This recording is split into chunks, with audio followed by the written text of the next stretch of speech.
Pauline's in Peckham. Pauline, what would you like to say? I'd like to bring a real situation to everybody's focus. Because when I'm hearing in James O'Brien in your show on the TV, oh well, it's just a laugh. You're not hearing that here, Pauline. To be fair, you categorically are not hearing that. In those people that are defending Jeremy's position, no one's actually. The British public are cleverer than that. They realise it's just a connection with Game of Thrones. No one's really going to strip her naked and throw feces. Yeah, I've heard some of these excuses, but I think you and I can agree they're both pathetic and quite illuminating. Anyone using those excuses is actually quietly quite enjoying Jeremy Clarkson's misogyny and racism. And I'd just like to point everybody to a real scenario with my daughter, who was a few years ago, at the age of 14, attacked by a group of young white lads. She was on her way after a fireworks display. I'd let her go out with a group of her and her friends to the fireworks display. And as you know, as they're getting older, you want to give them some kind of little bit of freedom. So I'd sent her off dropped her off to the fireworks display. Within the fireworks display, her and another friend got lost from the main group. It was a mixture of white and black girls. My daughter is black, and her friend that was with her when they got split up was black. They stayed in a park just trying to organise where they were all going to meet up. There were a group of boys. They were playing behind them, throwing what they thought was a ball, etc. My daughter felt something hit the back of her hair. She continued to walk. The boys were her own age, so it wasn't that she felt necessarily unsafe. She thought it was lads being lads, as people have mentioned on the programme. When she got up caught up with the group, they realised that there was faeces in her hair. It was actually a poo bag that the boys had thrown. Right. She was distressed. They took her to a local shop that let her use the bathroom, and they tried to get it out of her hair. When I picked her up, I could see the humiliation in her eyes. It was just devastating. Of course it was. And for anyone... your innocent daughter feeling totally humiliated, not just by the boys doing that, but having her friends having to kind of take it out of her hair.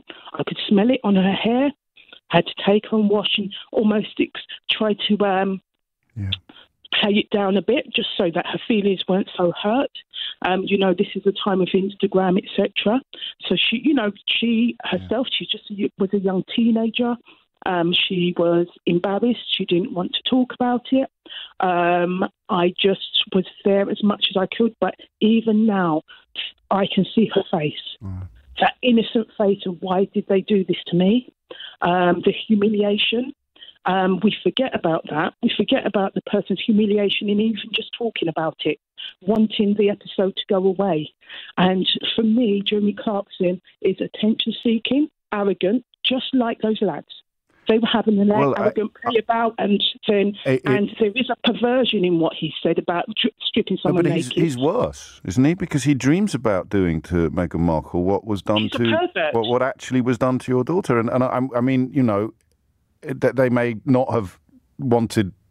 I don't know. Neither of us were there. But what happened is disgusting. You'd think everyone would agree with that. Jeremy Clarkson lies awake in bed at night dreaming of it happening to a woman he's never met. I would say to Jeremy Clarkson, after what he said, are girls like my daughter safer on the streets from what he said?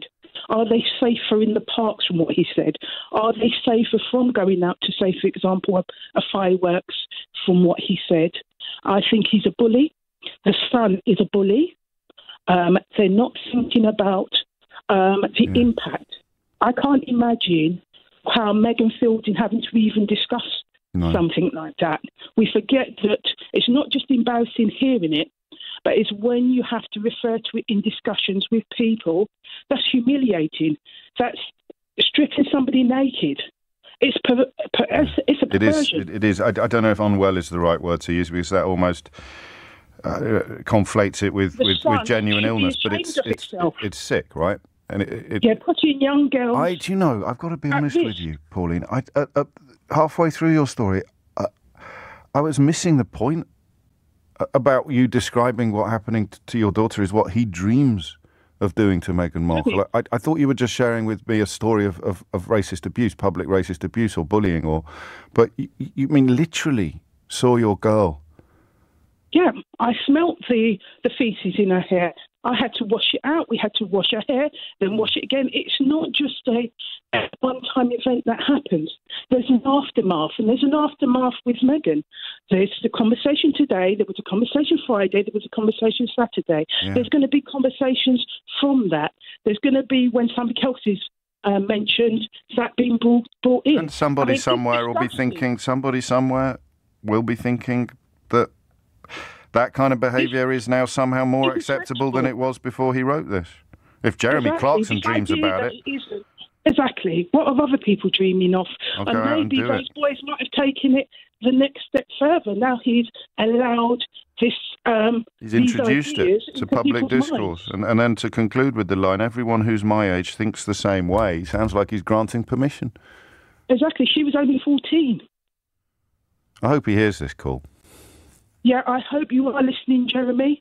I hope Clarkson, and I hope you are listening, the Sun editors. You are bullies, and you are putting young girls like Jeremy, your daughter, you're putting them at a higher risk of harm.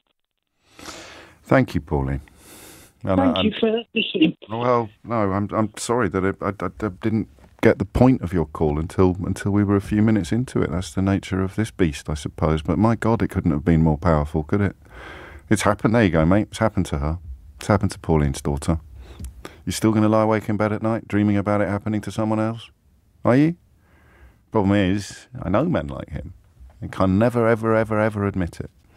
If there's any apology, if there's any climb down, it will be absolutely undertaken under immense duress, because to admit to being wrong about anything is to see the whole edifice of your carefully constructed character collapse. The survival personality that you build at schools like his, Repton it was, and schools like mine, the way that you kid yourself you're invulnerable and you turn yourself into something quite obnoxious, something quite combative, something, to use Pauline's words, a bully. All to convince yourself that that little frightened boy inside is not frightened or little. And look at the damage you do, lying in bed at night. Speaking of dreams, Suella Braverman's look closer to coming true. The High Court has just ruled that the government's policy to deport people to Rwanda is lawful, which should pave the way for those flights to take off next year. So while Jeremy Clarkson's dreams have got him into hot water, Suella Braverman's dreams of seeing a front page reporting on genuine refugees, remember, the applications will be processed in Rwanda, and these people are found to have to deserve sanctuary, to deserve refuge. They'll be staying in Rwanda. Suella Braverman's dreams look set to come true. It's 10 to 11.